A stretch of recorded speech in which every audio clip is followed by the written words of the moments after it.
Hey guys, it's Kathy. I'm Kathy Anderson of A&E Coaching Group, and this is I call it Power Hour, but our Awareness Sundays, where we highlight most times a nonprofit leader and just learn a little bit about their journey and sharing whatever they would like to share.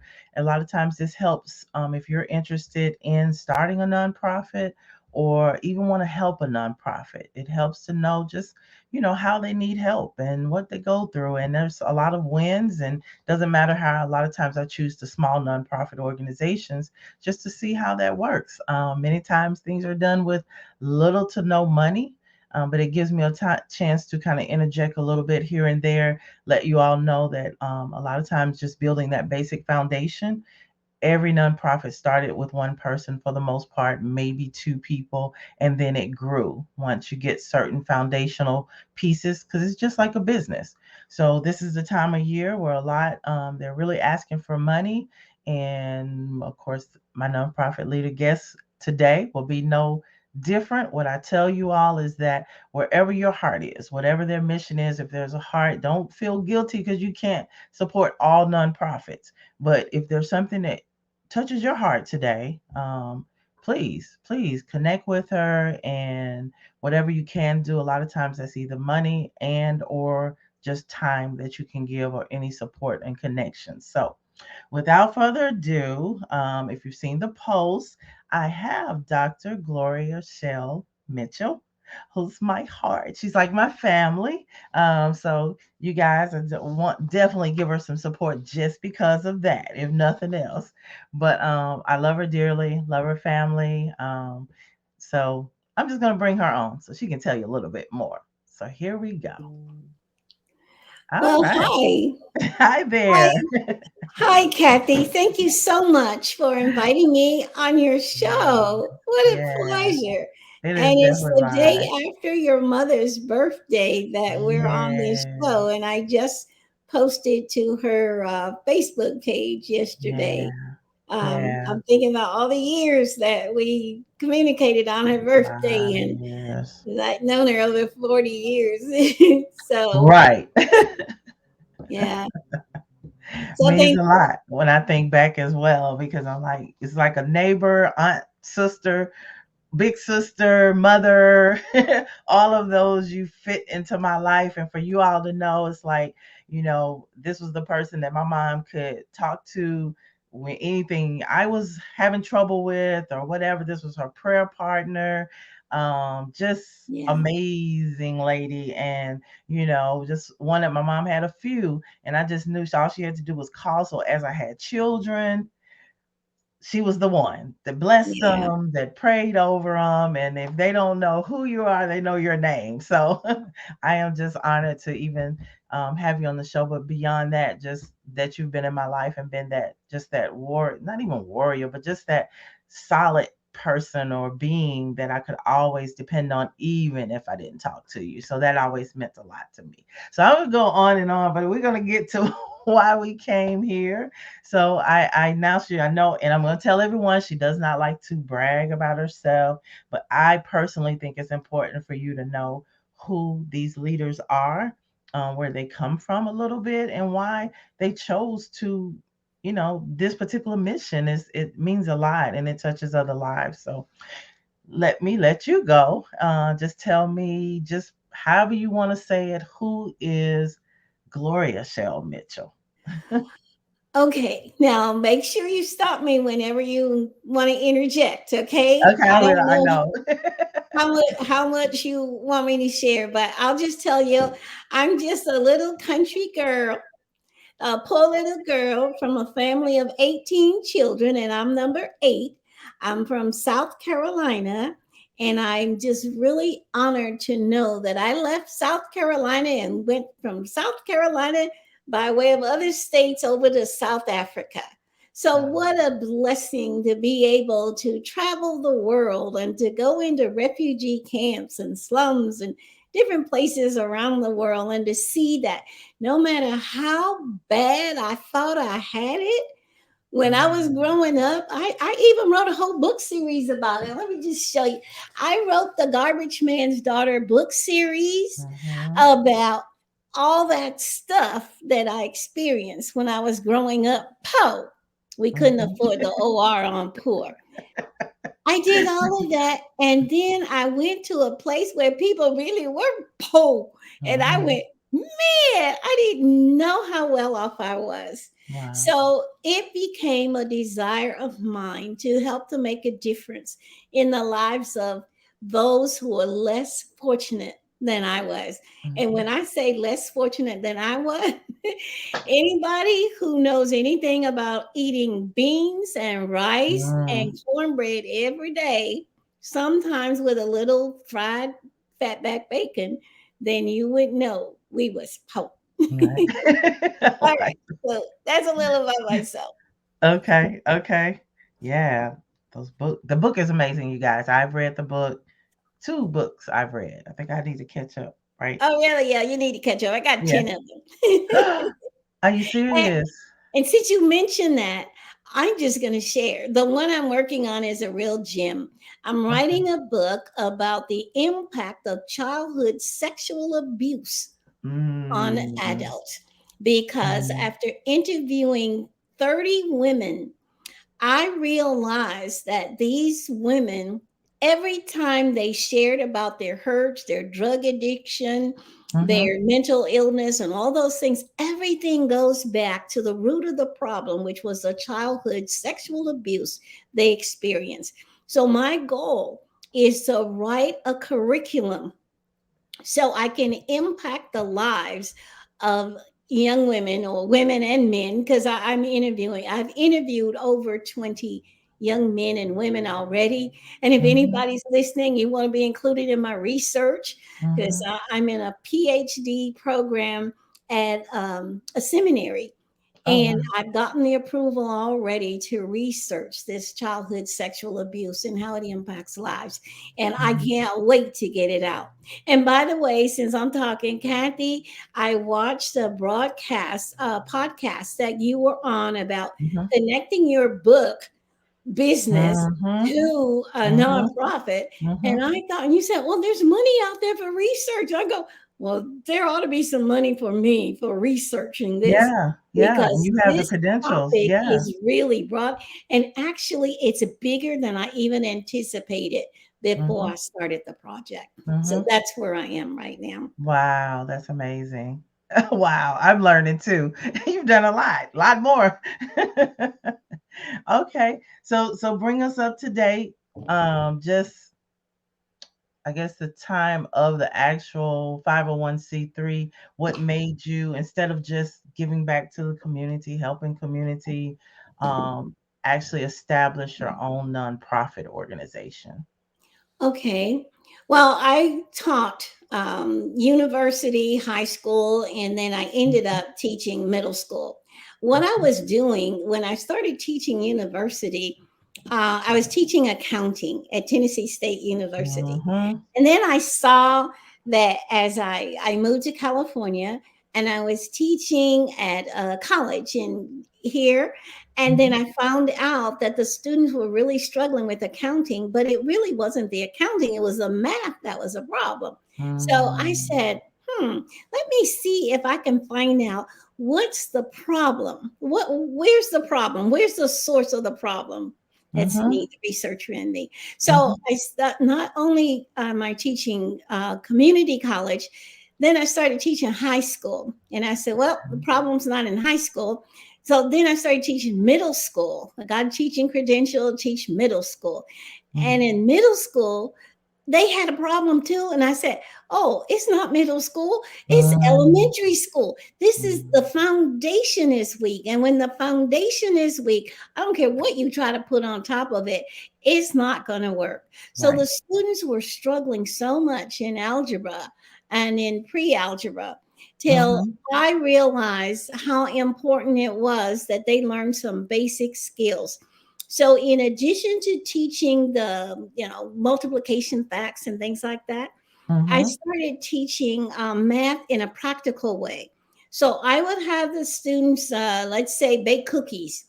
I wasn't a home ec teacher, but Wow. math is in the measurements, right? Smart. So I Yes. will have them go into the room that was no Wow. longer utilized for home economics and I have them bake cookies. So they had to measure everything.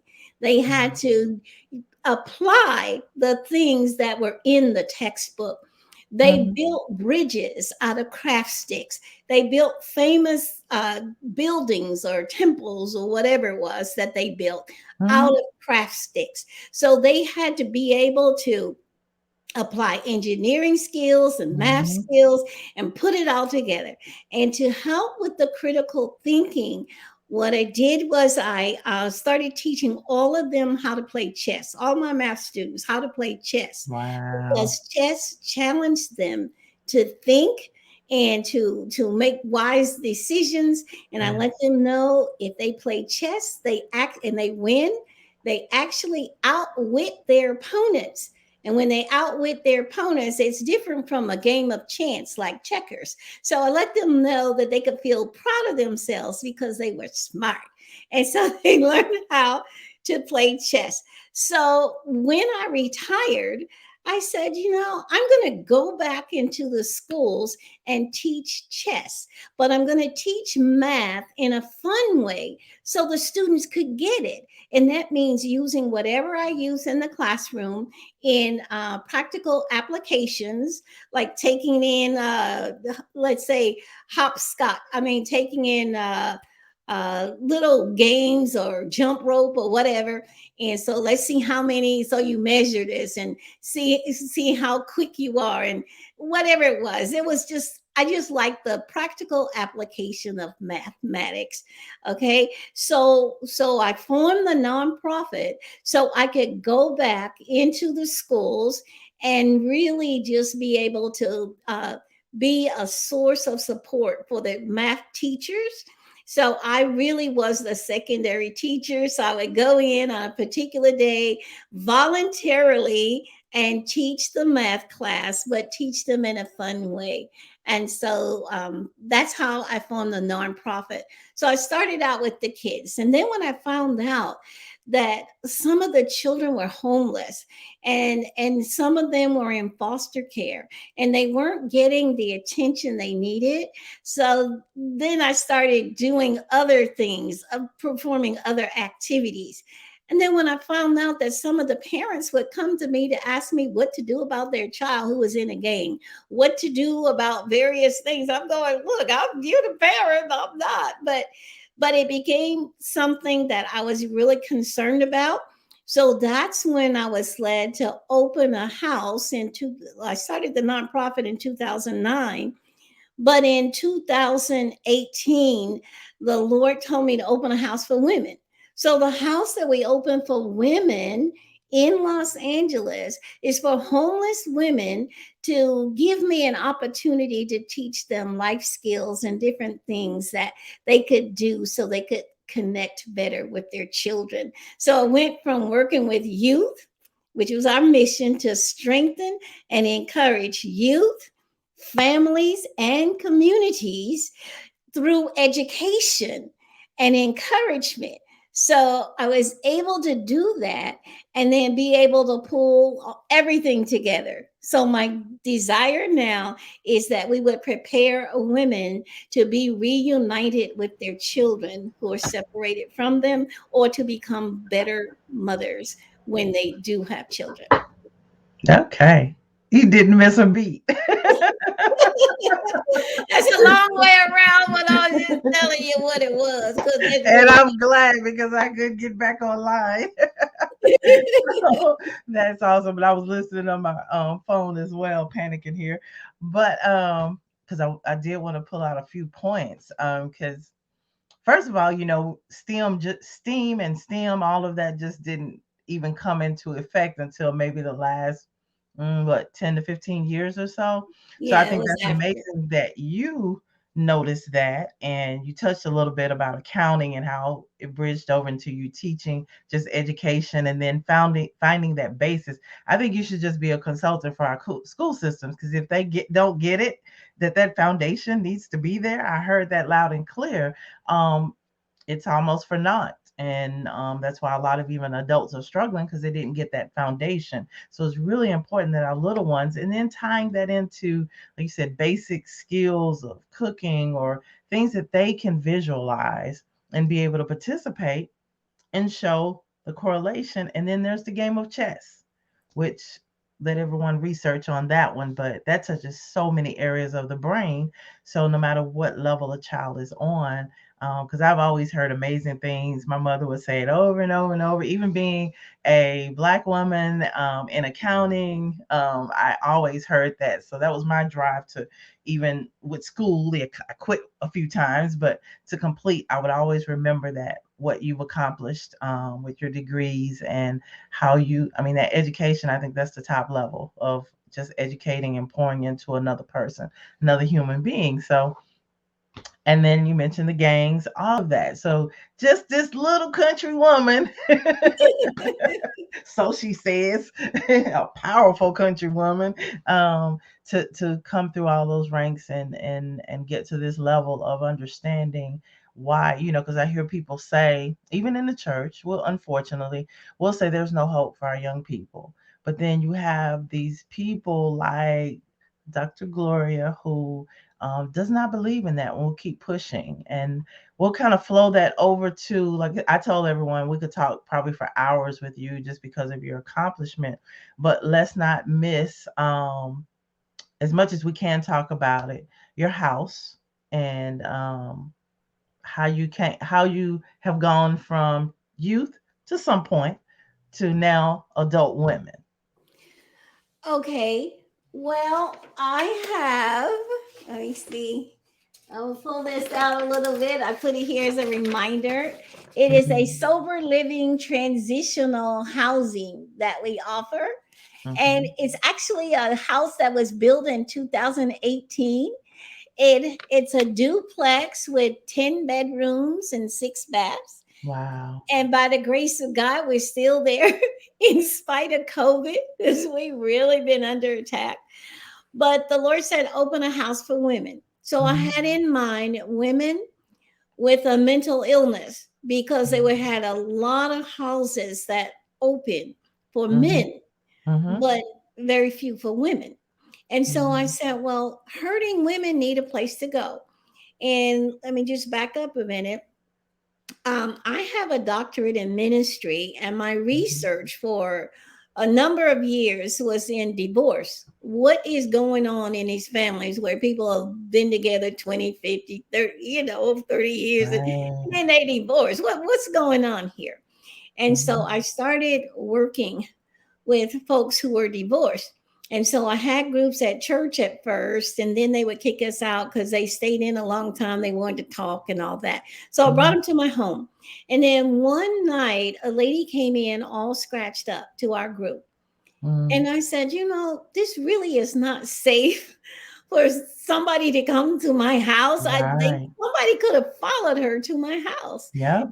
And so I said, well, but they would come here if they were having trouble. They could stay a bit, or if they Hmm. separated, they maybe stayed sometimes longer than I wanted them to, or whatever. But they Hmm. could come. This would be a Wow. for respite, right? Right. So when that night when the lady came in all scratched up, I went, "This is not safe." Right. So then, when the Lord said, "Open a house for women," then I said, oh, then maybe it'll just be, I didn't know what kind of women. I didn't know there were, the women sleeping in the cars. I didn't Hmm. know it was the women, with children. I Hmm. didn't know whether it's women with a mental illness, or women who are substance abuse. I didn't know what kind. He just said women, right? Right. So when I opened the house, I'm thinking, well, all these folks would just come because the house is open. Then I've learned since then, man, do I have so many challenges. Yes. And here are the challenges. Um, many for funding, Hmm. they want the people to have their own private room and Hmm. their own private bath. Hmm. When I walk into, let's say I walk into one of these shelters and it has 100 bunk beds in it. Hmm. And it's got all these women in it. Mhm. But to come out of the shelter, they got to have their own private room and Mhm. their own private bath. And Mhm. they can't share a room with one person. And I'm Wow. thinking, this makes no sense.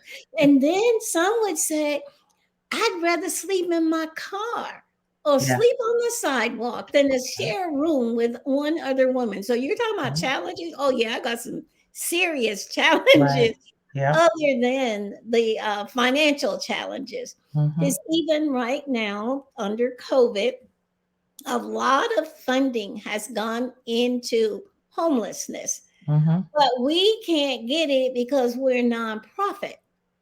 Hmm. So they're saying, oh, it's for businesses aren't included in this rent debt relief. That Right. is for the tenant, it's for the Right. individual. Right. But so that's another challenge in itself. Okay. And then to say that, oh, your house doesn't count. Brand new house, nicely furnished. I have a video if you only you could see it, but it's really nicely furnished and Uh-huh. everything, thanks to God touching people's hearts. Well, the moment I said, "Look, I'm opening this house," people started coming. They were donating furniture. Everything we Mm. need is in the Wow. house. Wow. Now, I heard you say earlier, a lot of times people put their own money in. I put a lot of money Yeah. into this nonprofit from the Yeah. start. But it's named after my mother and my sister. Both of them were named Minnie Shell. Minnie Oh, Elizabeth Shell, my sister, Minnie Pelzer Shell, my mom. My mom okay. would bring in people. She has a lot of people in her four-bedroom house. And then my sister worked with vets. And Okay. so the veterans, she did her all to make sure veterans were welcomed back into the community and they had Wow. whatever they need. So the house is named after them. Oh, So my nice. challenges are finding tenants who want to stay sober. I mean, Okay. who really want to, because this Right. pandemic, I'm telling you, it did not help at all. Right. Depression and anxiety are running rampant. And Mhm. so, where do people go? They go back to the old habits. And Mhm. so, that's what we're trying to make sure we offer Mhm. them whatever we can so that Mhm. they would want to stay sober. So, Okay. I don't know Wow. if you answered your question or not, but You did. Yeah, I think you you gave some challenge that many might not think unless you're in that situation, you yeah, just don't think about those, you know. And you know me, so we're gonna talk after. It's connecting in different ways, and maybe that's my gift of seeing it. But sometime because we're dealing with that in Nashville, where they're doing a basically our vice mayor said, we're coming to the community because we don't know what to do, and they don't, and we that's good. forget that our government is us. Usually, there's only one person in each department, maybe two, and they share an assistant. But any ideas, anything that they get, it has to come from us, you guys. So thinking about solutions, and actually after this one, probably tomorrow, I'm going to share a video where they had a whole 2 hours of, and that was the second day of going back and forth with community, finding out. And it took people that are homeless right now in their different situations to come and tell them, no, this is a problem, this is a problem. Now this is where you have to get to where you want to find your niche. And I think as you've gone through this, you're learning, like you said, I don't know if I want to do the substance abuse, the women with the children, or the this or the that. And we'll talk about that. I'm bringing this out for everybody to understand that in the time of like this pandemic, there's opportunity because it's not like it was.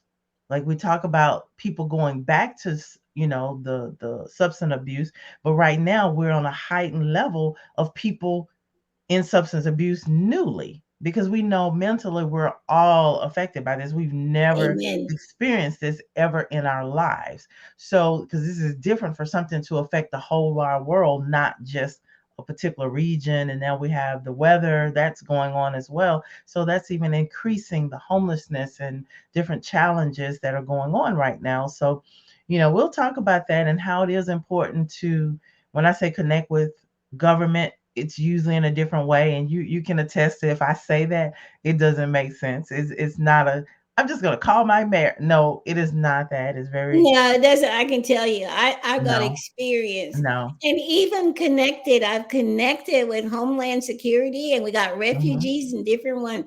The money comes into the state, but you got to go through all these hoops to get it to house people.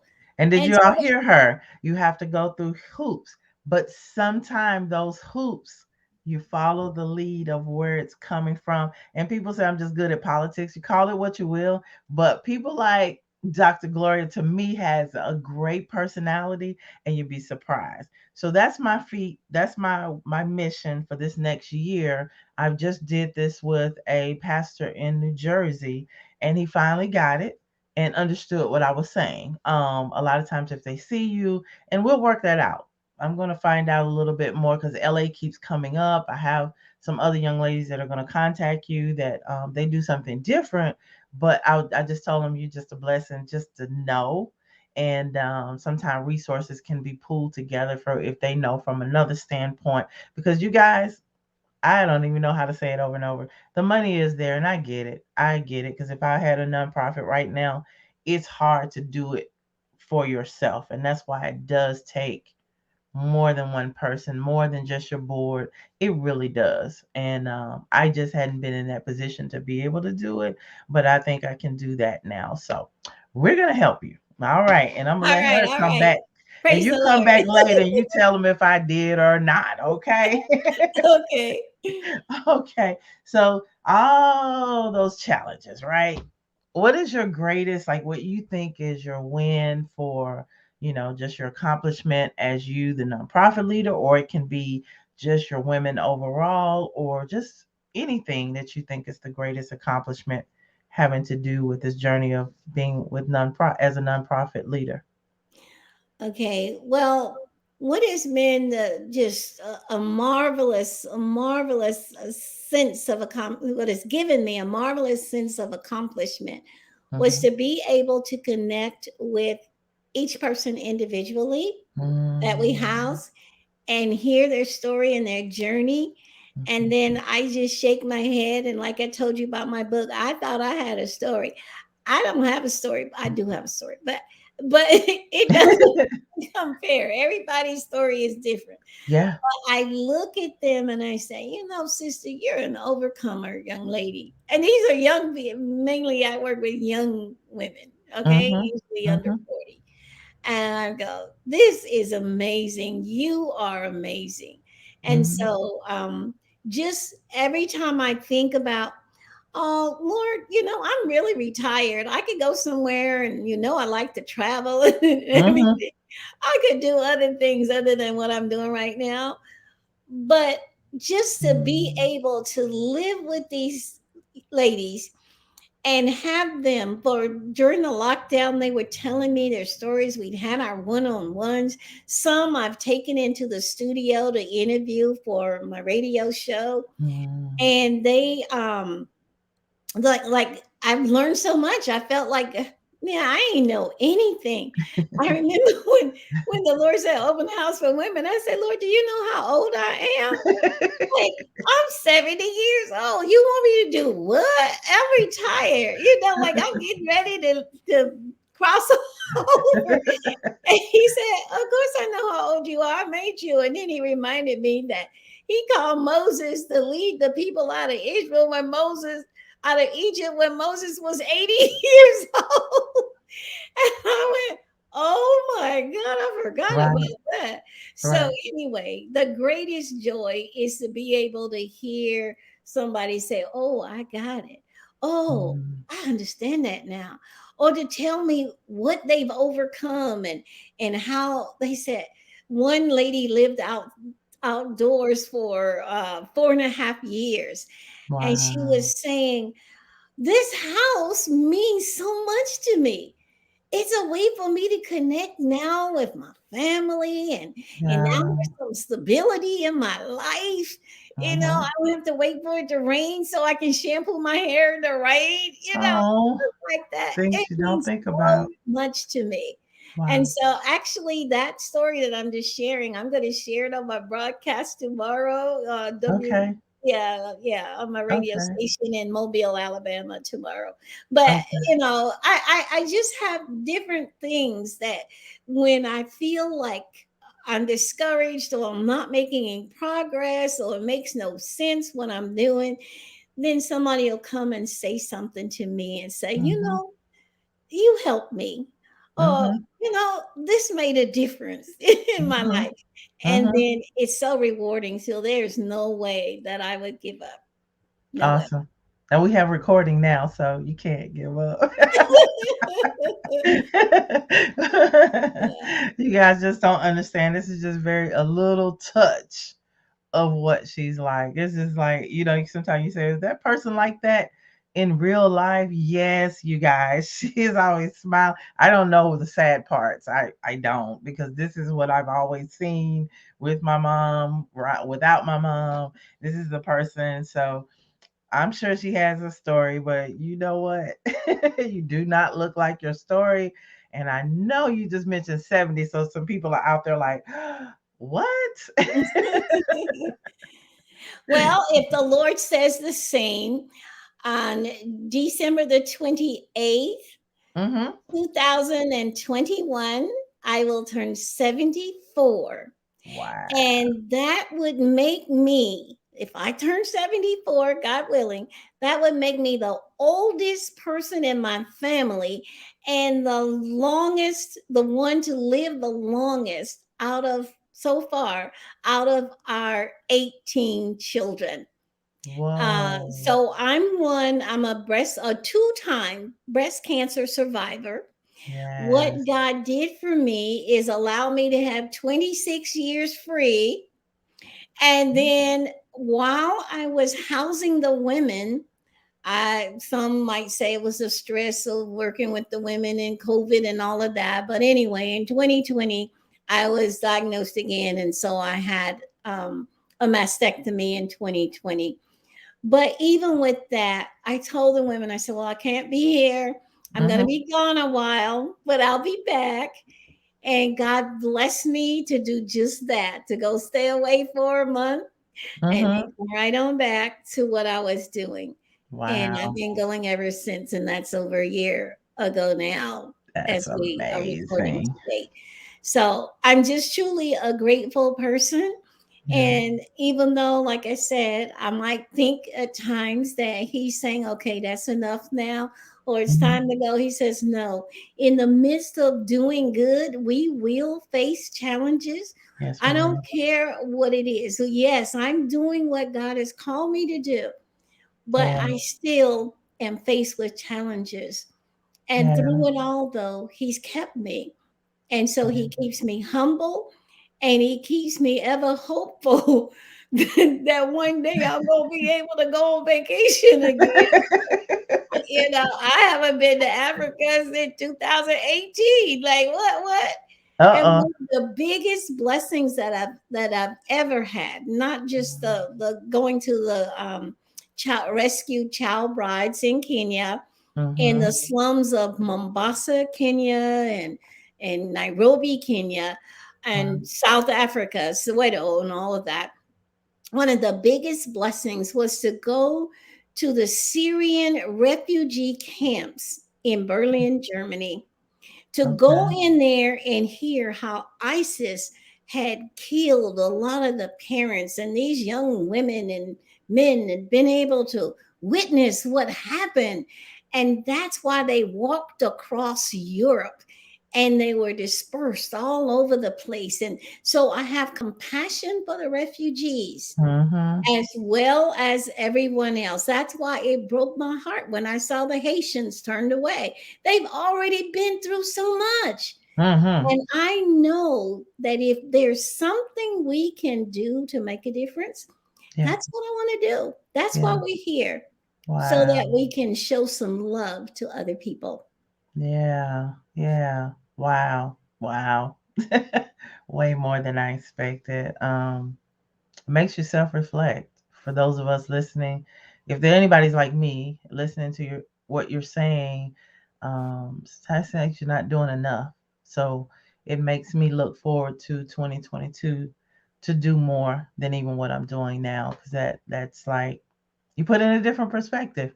You know, we're all humans, and our duty is to help one another, and whatever that looks like. And if I guess if we all did, we wouldn't have so much suffering in the world. So yeah, thank you. And what I'm gonna do is, because you have several links, I want to make sure that anyone that wants to get in contact with you, you can let me know now. But any of the, I know you said radio show tomorrow. Is that something that they can go online as well and Yeah, listen? they can go online. I'm on wilkinsradio.com, Okay. and the radio station is WAS uh, G, as in Gloria, Mm-hmm. and that's AM and FM in Mobile, Alabama.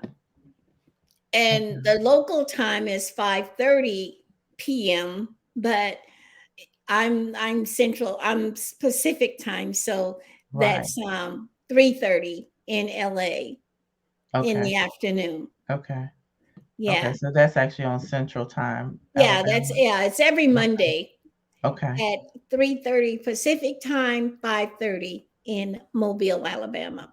Okay. And it can be heard on Roku and Alexa Oh. and things like that. Oh. Okay. Okay. Yeah. And you And said 10. so, Uh-huh. and I just want to mention that I know tomorrow's show is on homelessness and domestic violence. And Mm. then the next week is on prostitution and human trafficking. And Mm. so I have a young lady coming on that Tuesday, which is what, December 20th. So that one is going to talk about her experience as a high schooler getting involved in Mm. prostitution, and warning parents, like, you need to watch what your children are doing. You need to know Yeah. what's going on with your children, Yeah. and not just the children being snatched, but the ones that are being lured over the internet. Yes. Okay. Yes. Okay, that's awesome. And those are two areas. Yeah, we'll talk. Human trafficking is way bigger than most know. So more and more money is being poured into that, and that kind of ties in just with a lot of things that are going on. Um, yeah, because I'm sometimes we, glad you said that. You yeah, said that because I actually have now been added to the Human Trafficking Task Force, and then also FGM Task Force. mm, That's female genital mutilation, and that's what mm, I found out where I was going in Kenya. I actually met one of the rescuers, who is mhm. President Obama's cousin, and Okay, so we got a chance to really, fellowship, and wow, I learned about this how the young girls knew that female genital mutilation would take place after yeah, eighth grade, so they would run away. And yeah, so I got a chance to get involved in that. And then there's so many rapes of the young girls and the children being sold at 5, at 6, 8, hmm, 10 for a cow, or a couple of chickens or whatever. right, Young girls' lives just totally jacked up because of crazy stuff. yeah, yeah. And we think it's only over there, but Yeah, and that's it's an true, because I extension, found out it's happening right here in Los Angeles. major. Female genital mutilation as Major, well. major. Yeah. Our Mhm. cultures don't stop just because someone comes to America. And I can't even say because they come. We have to know the history and backgrounds of families. You know, a lot of people came from somewhere else. And the traditions and just different beliefs continued, as we know a lot of times how, women are constantly fighting for rights and equal pay. And that's the surface part. But deep down, there's a reason for all this abuse that has been going on generation to generation. We're dealing with this because, children are even being sent over there, they're coming over here. It's another area where when you learn about it, it's like, whoa, because I know we're dealing with Michigan, and I didn't realize that's a big port area where trafficking occurs. And I Mm. guess that's why LA, because they're on the coastline as well. But there's some high level neighborhoods, So this has nothing to do with a race or income or any of that, unfortunately. Not just the ones you might see on the street. It has nothing to do with that. And we do have to look out for our young women, young girls, not even women, young girls. 6, 7, 8, and above. Mm-hmm. So this is be interesting. I will make sure I share a link so they can listen to that. And again, any support you guys can give, and any young people, if you're in college, think about when you're doing your research, you can apply for certain funding because the more we know about it, the more research that is done in statistics, the more that even the presidents can bypass and do what they call executive orders. So the one grant that just came out for sex trafficking, I know for a fact because he's another pastor. And when they called, the agency said they were the first people to even call about the grant Really? because we're just so stuck on there's no money. We're forgetting that anything that you see in the news, that you're watching in the news, you need to follow that to that agency, and funding is coming out because it is only increased. And like they said during COVID, a lot of the women will take it to abuse part. The abuse came down because you can't get out of the house. So a lot of reports, they said the reporting level came down quite low, but they know for a fact that abuse did not stop. It only increased just for the mental capacity of everybody feeling stuck. So thus you're feeling the brunt of that, of having your home. And we'll talk about that too, because sometimes it's just playing with words and how things are registered. Sometime you step out and it's emergency housing. And I know they are doing that. If they can do that for daycares, which they did during Mm-hmm. COVID, all you needed to have is a home and want to keep children. They did not go through the red tape of how they normally do it. And Mm-hmm. so sometimes it's just selling that story and talking to the right. It can be lobbyists. Um, Believe it or not, lobbyists are on the job every day, every day. So sometimes knowing who those people are and you getting that exception. So I think this is really important. There's no reason for you to struggle. It's not for anybody that's trying to help others. We just have to keep looking and we'll find a way. We're gonna get it. You're sacrificing your life. We're gonna get you on vacation. That's all I know. All right. So is there anything else coming up that you want to announce and people want to? There we go. Sure. I'm having a shoe drive. Men, Yes. women, children, new, used, clothes, not clothes, Okay, shoes. you can send us some clothes too, but just shoes. Always shoes. Okay. But anyway, so yeah, we're having a shoe drive Okay. to raise funds. What these shoes are supposed to do is we're just sell them for so many cents per pound. Okay. And then the shoes are to be sent to Haiti and Africa and other places where people need them. And what prompted this was I saw an ad where a little child had on a pair of tennis shoes that were way too big for Hmm. him. And so they had a clothespin clipping it right behind his heel to Oh, hold the shoe on his foot.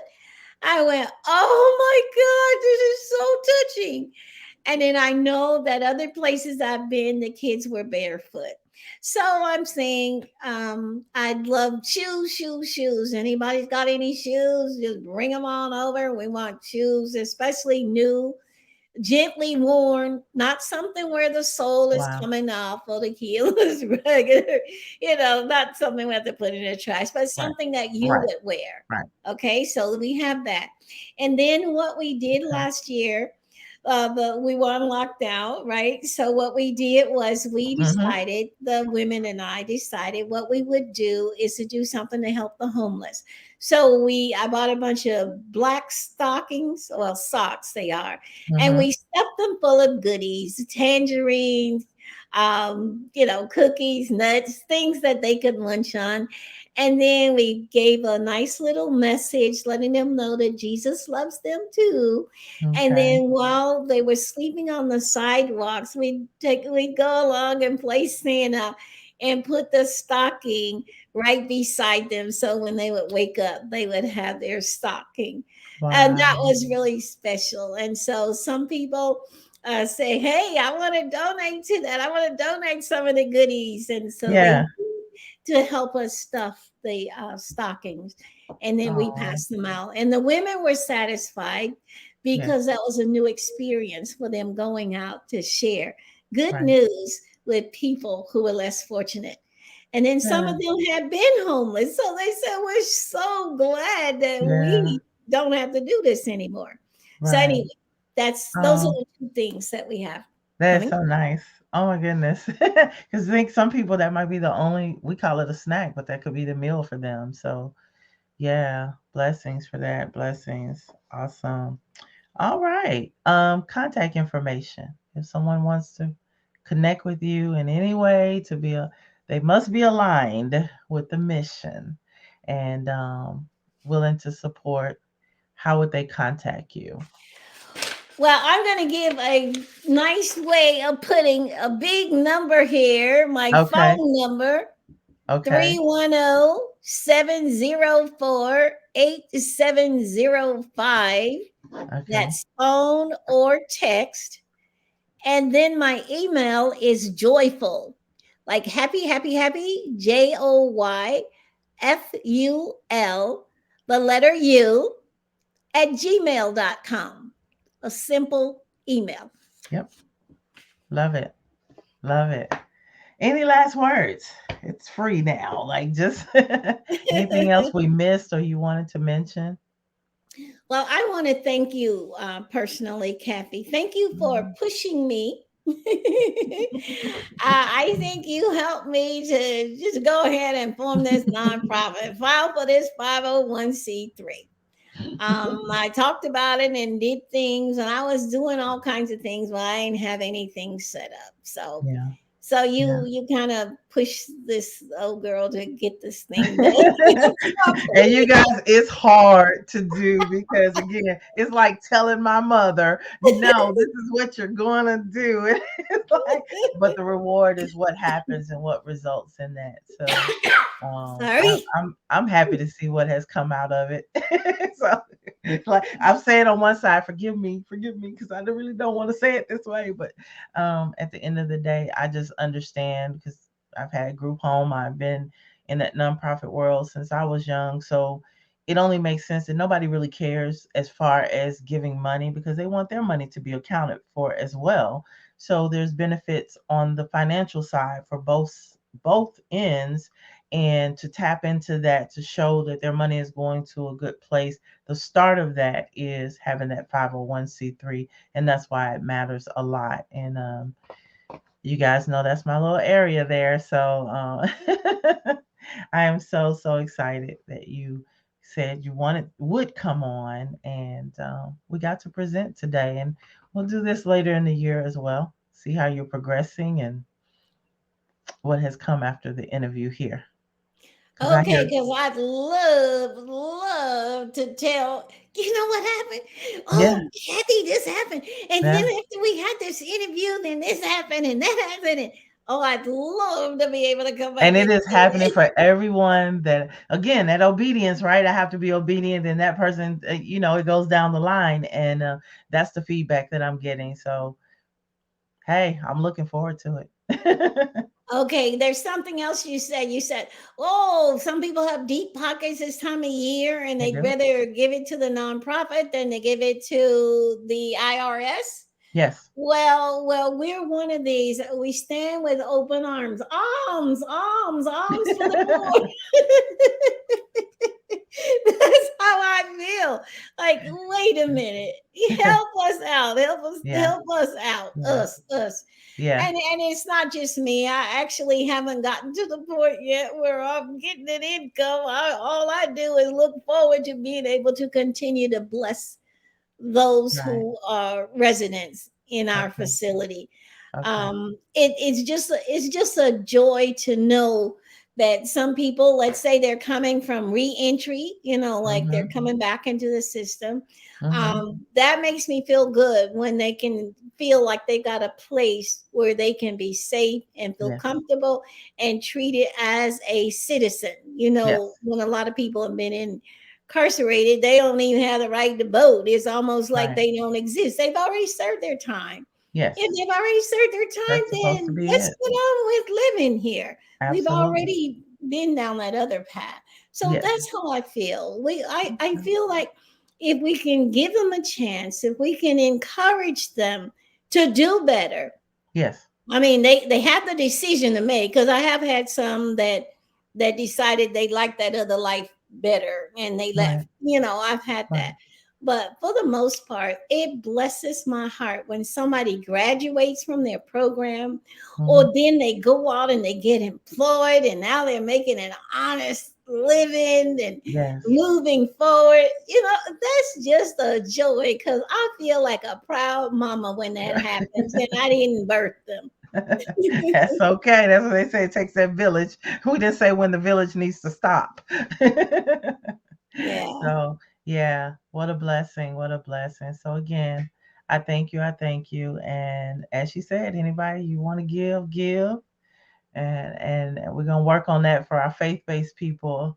Um, Understand that I do believe that when you speak it, and there's some other things we have to do to work at it. It's all around you. Our resources all around us, and sometimes it's just working together, and you'll see people differently. Get a little bolder. Yeah. Yeah, because you'd be surprised how many people, and that's not just for you, just speaking to you, but that's any of us. You'd be surprised how many people are around you that don't have a clue what you do. And the only people we can fault is ourselves because we didn't want to talk about it. We thought everybody knew. They don't. They don't. So we're going to work on that as well. Because I Okay. want them to know who you are and what you've done. Well, All right. well, one thing I do want everybody to know is to look for this research on this childhood sexual abuse. Yes. It's not just for the victims. I need parents to know Mm-hmm. what they're looking at and what they're doing. Meanwhile, some of the parents are the perpetrators, Yes. so I need the children to know when their parent has crossed the lines too. Absolutely. I need churches to know that we can't just put a band-aid on anything and pray all this stuff away. We can't pray it away. We need to do something more than pray. Right. So I need that to happen too. Yes. It just, the list goes on and on. So we're gonna keep this thing real. Yes. It's time for us to realize that a lot of young lives are being impacted forever. Mm-hmm. And so I'm telling my story. Your Christine Parham, Mm-hmm. Kathy's mom, knows. Well, I told her Yeah. my story, and Mm-hmm. so now I'm putting it in a book. Okay. And I have a working title for the book, Lies and Lures, but it has a lot to do with the church as well, because we're so busy pointing a finger at the Catholic Church, and they move the priest here and there.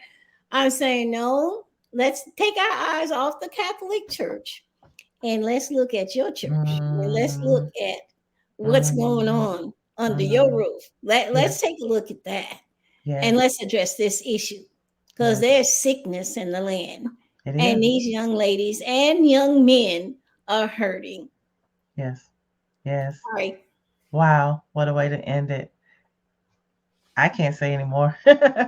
Please, you guys, just stay tuned and pay attention and follow her on whatever platforms as she goes along and get ready. If you haven't read any book, read the first one, then work your way. Yeah, amazing writer. So I thank you again, and I'm going to end, and hopefully I'm sure we bless someone, if not more. And thank you again. So Thank you everybody for else, having me. you're welcome. You all have a great rest of the week. So we'll see you all later. Bye, all. Bye bye.